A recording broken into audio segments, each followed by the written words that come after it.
Good evening, Belize. With the Tuesday edition of Love TV's Evening News, I am Patrick Jones. The issue of public transportation was brought into sharp focus this morning when word spread like wildfire that two passenger buses had crashed on the Western Highway. Our news team rushed to the scene just outside of Hattieville Village, and Love TV's Marian Ali has the story. The Carl Huchner Memorial Hospital had to activate its mass casualty plan this morning when 16 persons suffered varying degrees of injuries in a traffic accident a few minutes past 9. The incident happened between miles 14 and 15 on the Western Highway between two commercial buses. This badly damaged one in the middle of the road, which belonged to G-Line Company, and the other, which stood in the marshy swamp off the highway, belonging to D&E Company. Both were traveling towards Belize City when the driver of the G-Line bus tried to overtake the D&E bus. UB student Kevin Franklin was on the D&E bus. He said that suddenly there was a loud bang at the rear of the bus, and then they careened off the road into the bushes. I was in the D&E bus, and we stopped at the shed to pick up some passengers, and upon moving off, the other bus, the blue bus, the G-Line bus, wanted to overtake.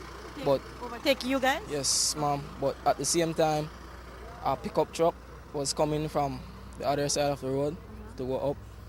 And when the bus noticed that the driver, the G-Line bus, noticed that he couldn't overtake because he was going to crash into the pickup truck, he tried to pull at the side, but the speed at which he was going, he couldn't stop, so he slammed into the back of the D&E bus. The bus you were in? Yes, ma'am. Now, I know some people got hurt. Were those people on your bus or on the G-Line?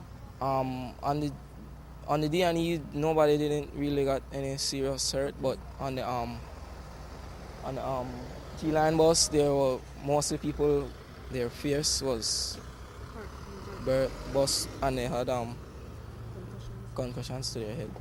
The 16 patients who were injured were shuttled via birth ambulances to the KHMH emergency ward, where most of them were treated for minor injuries and released. Before the road was cordoned off, a plainclothes policeman allowed a few vehicles to pass to ease the immediate bottleneck created.